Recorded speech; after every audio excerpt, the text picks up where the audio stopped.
Bonjour et bienvenue pour cette pastille 5 sur le diagramme de Bode. Donc un diagramme de Bode est constitué d'un diagramme de gain et d'un diagramme de phase. Diagramme de phase typiquement en degrés, parfois en radians. Alors il faut passer par P égale J oméga et on décompose en module argument la fonction de transfert. Le gain en décibels c'est 20 log 10 du module. Et donc si on veut retrouver le gain en linéaire, on fait 10 puissance le gain en décibels sur 20.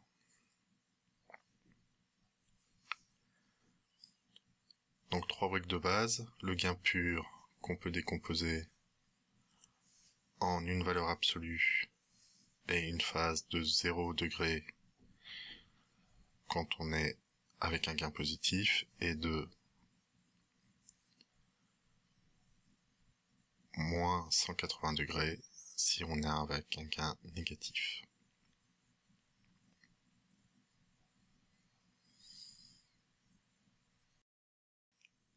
L'intégrateur pur, on fait apparaître moins j fois 1 sur oméga, et donc une phase de moins pi sur 2 de moins 90 degrés. Moins 20 log 10 de oméga pour le gain en décibels, et donc pour la phase, moins 90 degrés.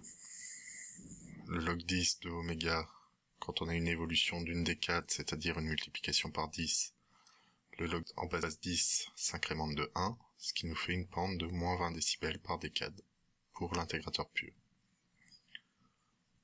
De façon similaire, on a le dérivateur pur. On fait apparaître une multiplication cette fois par j, et donc une phase de pi sur 2, soit plus 90 degrés. Un gain de 20 log 10 de oméga, et pareil, pour une décade on a une incrémentation de 1, donc une pente de 20, plus 20 décibels par décade. Donc avec ces 3 briques élémentaires, on peut faire ce qu'on veut. Pourquoi ? On a une propriété très intéressante. Quand on fait le produit de deux fonctions de transfert, on peut montrer donc produit des modules égale le module du produit. Le log d'un produit est égal à la somme des logs, donc le gain en décibels peut se sommer quand on multiplie deux fonctions de transfert. Au niveau des phases,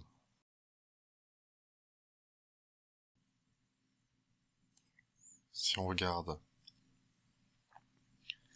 la phase liée à la première fonction de transfert et la phase liée à la deuxième fonction de transfert, la phase du produit est la somme des deux phases,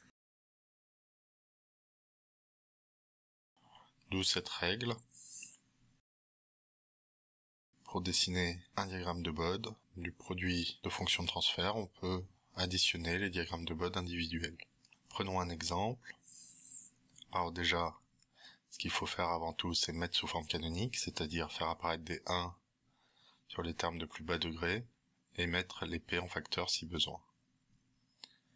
On factorise et on fait apparaître les termes classiques d'un premier ordre et d'un deuxième ordre.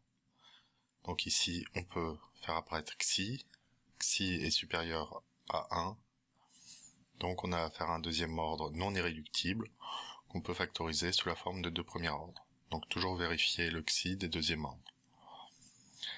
Donc on fait les calculs des racines et on trouve nos deux premiers ordres. Pour tous les premiers ordres, on fait apparaître les pulsations de coupure, c'est-à-dire la pulsation à partir de laquelle la partie topée devient prépondérante sur la partie 1. Donc, quand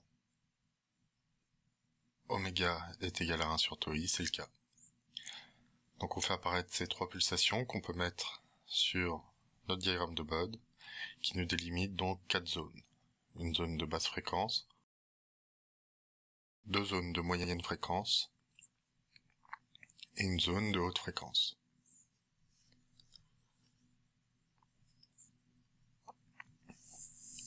Sur chacune de ces zones, on va pouvoir faire des approximations sur notre fonction de transfert. Donc en basse fréquence, on néglige tous les termes en P, à part bien sûr la partie liée à la classe. Puis, sur chaque zone, dès qu'on dépasse une pulsation de coupure, on peut passer d'une modélisation en 1 à une modélisation en P sur oméga coupure. Et à la fin, il ne nous reste plus que les termes en P de plus haut degré. Pour dessiner, on peut par exemple prendre différentes pulsations particulières. Donc ici, j'ai pris de 10 en 10. Donc on a 0,1 radians par seconde, 34 dB, moins 90 degrés. On passe ensuite à 1 radian par seconde.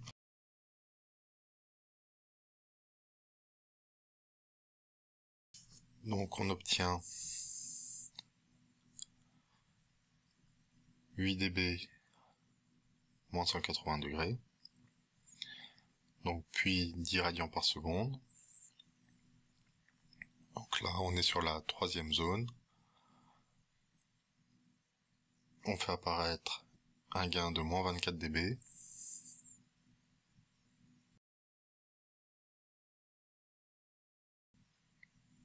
Donc on le place.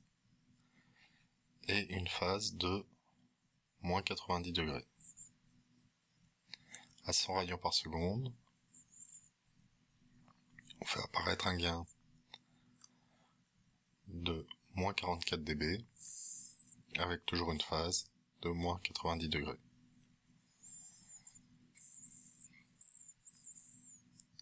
Au 1000 radians par seconde, enfin, on fait apparaître un gain de moins 78 dB,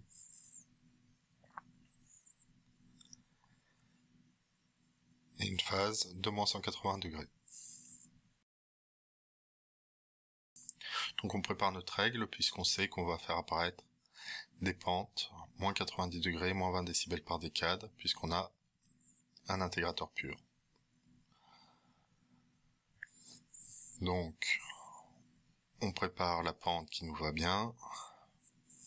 Donc, une obtention de moins 20 décibels sur une décade. Donc sur une multiplication par 10.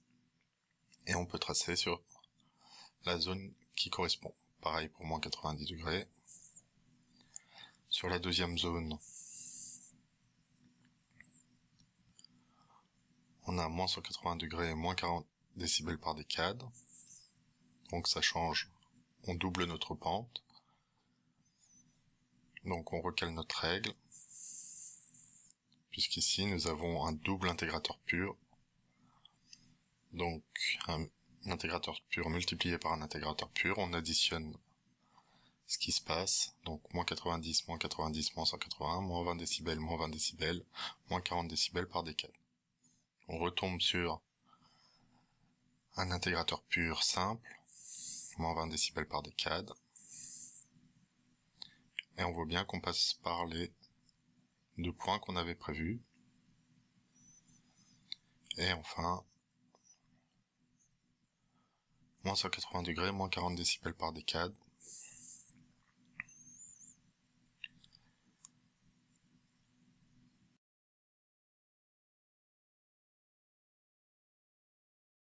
Et moins 180 degrés. Donc, une fois qu'on a fait ça, on peut regarder au niveau des gains et des phases pour essayer d'être un peu plus précis que ce diagramme pseudo-asymptotique. Donc au niveau des gains, il faut repérer les pulsations de coupure liées aux différents premiers ordres. Donc on fait apparaître des coudes, et à l'endroit des pulsations de coupure, on sait qu'on est décalé de 3 dB, soit en haut, soit en bas, suivant l'allure des coudes. Pour la phase, on peut avoir une approximation intéressante. La phase d'un premier ordre évolue en 2 décades, une décade à gauche et une décade à droite, comme est illustré ici la courbe rouge par rapport à la courbe violette. Donc, on se cale pour faire apparaître une descente de 90 degrés en 2 décades. On passe par moins 45 degrés. Ici, la multiplicité des premiers ordres, au numérateur et au dénominateur, fait que certains se compensent pendant une partie. Là, le premier ordre au numérateur devient prépondérant, on remonte. Il est compensé par le deuxième premier ordre au dénominateur.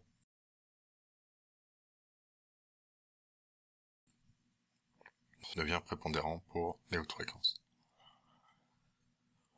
Ce résultat, on peut le comparer au résultat que pourrait nous donner un petit logiciel pour tracer les diagrammes de Bode. Et on voit qu'avec nos petites approximations sur les angles, on arrive à quelque chose de pas mal. Alors les approximations sur les angles, elles sont souvent relativement peu nécessaires. L'important, c'est d'avoir une bonne allure sur le gain. Donc on passe au deuxième exemple. Donc toujours les mêmes étapes, mise sous forme canonique, avec les 1 qui apparaissent sur les termes de plus bas degré. On factorise au maximum. Ici on a un xi qui est égal à 0,1, donc inférieur à 1. Donc un deuxième ordre irréductible. On fait apparaître les pulsations de coupure, donc ici uniquement le premier ordre au numérateur. Et on passe sur notre diagramme de Bode. On a le oméga 0 du deuxième ordre qui apparaît, qui vaut 10 radians par seconde ici. Et le premier ordre au numérateur. Donc ça nous fait 3 zones, une de basse fréquence, une de moyenne fréquence et une de haute fréquence. Toujours les mêmes hypothèses. Pour le deuxième ordre, on conserve uniquement le 1 en basse fréquence.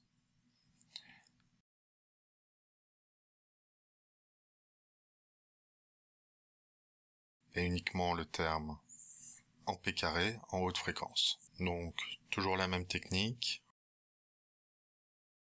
On prend un point par décade, on calcule gain et phase. Donc ici 34 dB moins 90 degrés.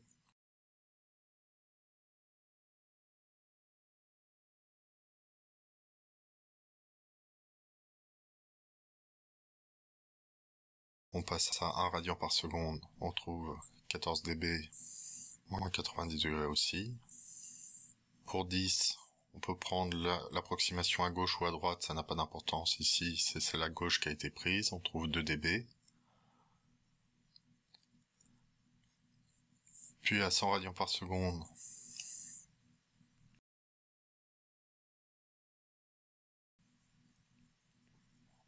on trouve moins 38 dB, moins 180 degrés.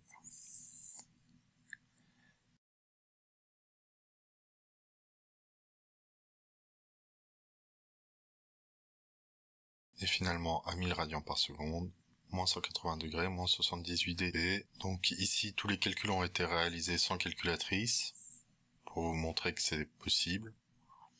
Et bien sûr, le jour du concours, si la calculatrice est autorisée, vous gagnerez beaucoup de temps à l'utiliser. Donc, moins 20 décibels par décade, 0 décibels par décade, puis après, moins 40 décibels par décade.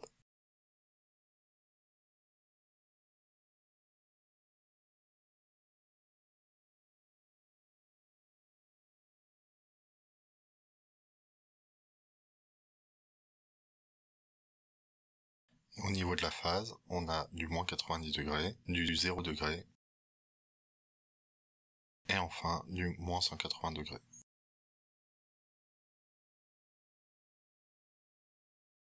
Donc, au niveau des gains, on a toujours le premier ordre avec ses 3 décibels. Par contre, ici, on doit étudier la résonance, puisqu'on a xi qui est inférieur à racine de 2 sur 2. Xi qui vaut 0,1 qui est inférieur à racine de 2 sur 2. Donc, il faut vérifier quel est le gain à la résonance.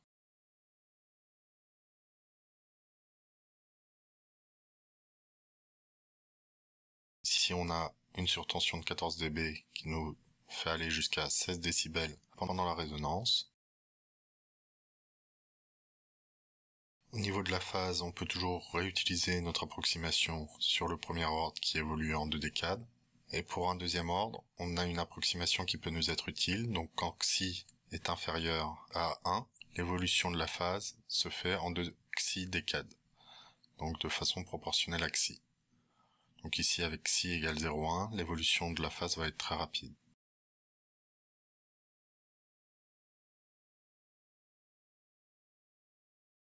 Donc l'évolution se fait ici en 0,2 décades pour xi égale 0,1, et donc ça chute très vite.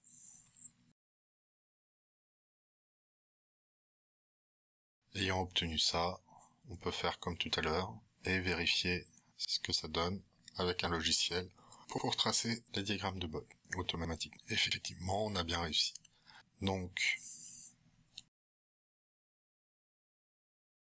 je vous remercie d'avoir regardé cette pastille et vous donne rendez-vous à la prochaine. Au revoir.